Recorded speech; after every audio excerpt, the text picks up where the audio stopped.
March 27, 1977. A quiet Sunday turned into a crisis no one saw coming. A terrorist bombing at Gran Canaria Airport triggered a ripple effect that would become aviation's worst disaster. The Canary Islands independence movement had planted a bomb in the terminal, injuring 8 and causing authorities to shut down the entire airport. As a direct result, inbound flights were diverted to Los Rodeos Airport on Tenerife, a small regional facility with limited space and outdated infrastructure.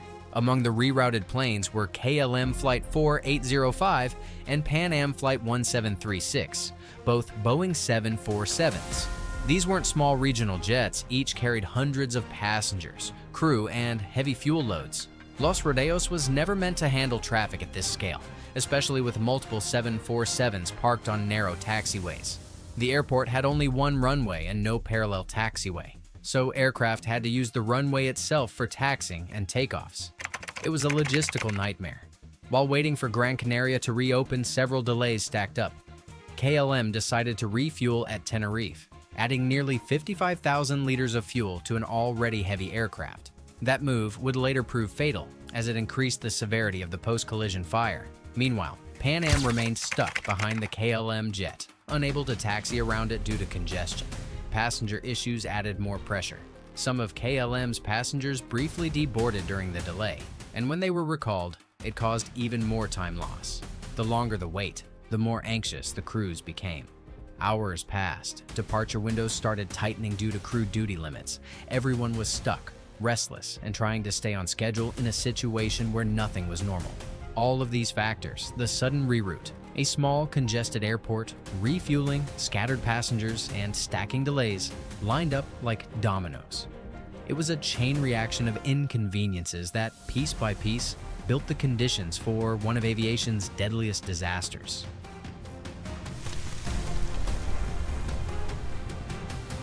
By the time clearance was being coordinated for takeoff, visibility at Los Rodeos had dropped to less than 300 meters. Fog was a known issue at this airport due to its high elevation and humid Atlantic air. But this wasn't just fog. This was low-lying, unpredictable, and thick enough to completely block visual contact between aircraft, control towers, and even between planes just a few hundred meters apart. This meant air traffic control, ATC, and pilots were flying blind, literally. Without radar guidance on the ground, controllers relied on voice communication alone to track aircraft movements. In such conditions, absolute clarity in radio communication was critical. But what happened instead was a mix of vague confirmations, overlapping messages, and non-standard terminology. Compounding the issue, the airport's single runway had to be used both for taxiing and departure. Pan Am was still on the runway ahead of KLM, slowly turning off the active strip through a confusing taxi route.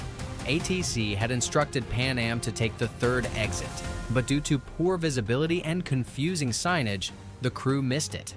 They were still on the main runway when KLM began accelerating. There were no ground radar systems to confirm aircraft positions. Everyone was guessing based on verbal reports. Worse, the Pan Am crew could hear the KLM jet powering up, and the first officer radioed, "We're still on the runway." But it was too late. KLM Captain Jacob Veldhuizen van Zanten wasn't just experienced, he was the airline's poster pilot. His face was in their training manuals and advertisements. That made him not only respected, but in that cockpit, nearly untouchable. And on March 27, 1977, that authority was never questioned, even when everything started going sideways.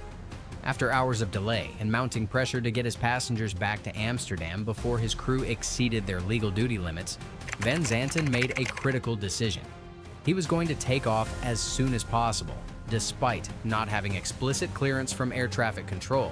The Pan Am aircraft was still taxiing on the same runway, but Van Zanten believed the path was clear. His impatience showed earlier too. He insisted on refueling at Tenerife instead of waiting for Gran Canaria to reopen, a choice that not only extended their delay, but increased the aircraft's weight. Every minute counted toward violating duty time restrictions, which would have forced the crew into a mandatory overnight stay. Van Zanten had no intention of letting that happen. Inside the cockpit, both the first officer and flight engineer expressed hesitation. When the captain pushed the throttles forward, the the first officer responded, "We are now at takeoff," to which the tower said, "Okay." That okay wasn't a clearance, but Van Zanten treated it like one. The flight engineer even questioned the clarity of that answer. However, Van Zanten didn't wait for confirmation. Instead, he responded firmly, "Oh yes," and kept going. What happened in that cockpit is a textbook example of broken crew resource management. Nobody challenged the captain decisively. The cockpit dynamic relied too heavily on seniority and reputation instead of clear, shared responsibility. Both the first officer and engineer voiced their doubts but didn't take further action. The culture didn't support interrupting a superior, especially one like Van Zanten. The tower never officially cleared the KLM flight to take off. And that small gap between assumption and confirmation is where the disaster took root.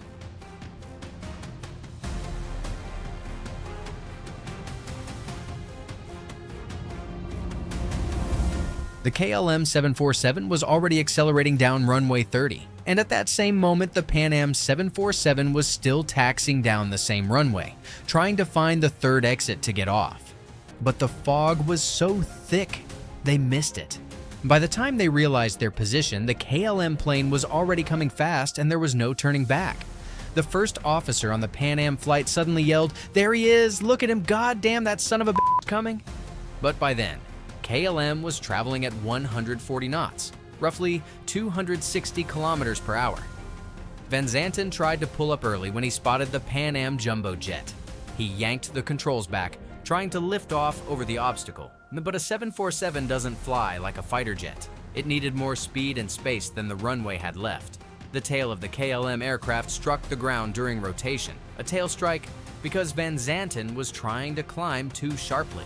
The nose lifted, but the fuselage dragged, and the landing gear scraped the tarmac. The plane briefly lifted off, but couldn't clear the obstacle in front of it. Its lower fuselage and engine slammed into the top of the Pan Am aircraft, slicing through it like a blade. A massive explosion followed. Jet fuel ignited instantly. The KLM aircraft stayed airborne just a second longer before crashing back down and skidding further down the runway. All 248 people on board were killed instantly. Meanwhile, on the Pan Am jet, the impact gutted the upper fuselage, killing most of the passengers seated there. But a small group of 61 survivors managed to escape from a hole in the fuselage near the wing. Some climbed onto the wing and jumped. Others ran through the flames. The final death toll was tallied at 583 people. It remains the deadliest accident in aviation history. There were no survivors on the KLM flight. Most of the Pan Am fatalities were due to smoke inhalation, not the crash itself, meaning more could have survived if escape routes were clearer and quicker.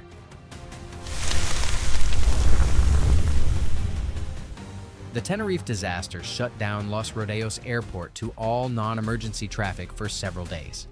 Emergency crews had never handled a scene this large. Two destroyed Boeing 747s, hundreds of bodies, and limited visibility from the lingering fog and smoke. Survivors were rushed to overwhelmed hospitals, while military and civilian rescue teams worked non-stop. The investigation concluded that the primary cause was pilot error, specifically KLM's premature takeoff. But communication failures were equally to blame. Ambiguous radio calls, overlapping transmissions, and non-standard phraseology made it impossible for all parties to confirm runway status. The report also highlighted how fog and runway layout contributed to the tragedy. KLM compensated victims' families, with many lawsuits settled out of court. This crash triggered the global adoption of standardized radio phrases like "cleared for takeoff" and "stand by." Crew resource management (CRM) training became mandatory, teaching junior officers to speak up and challenge unsafe decisions. Runway surveillance radar was installed at more airports, and airfield designs were re-evaluated to prevent similar blind spots.